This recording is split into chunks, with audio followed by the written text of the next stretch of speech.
আমি একটা জিন্দা লাশ, কাটিস না রে জংলার বাস। আমার লাইগা 3.5 হাত কবর করিস না।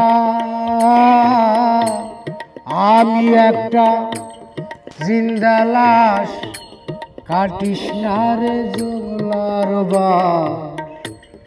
আমার লাইগা 3.5 হাত কবর করিস না।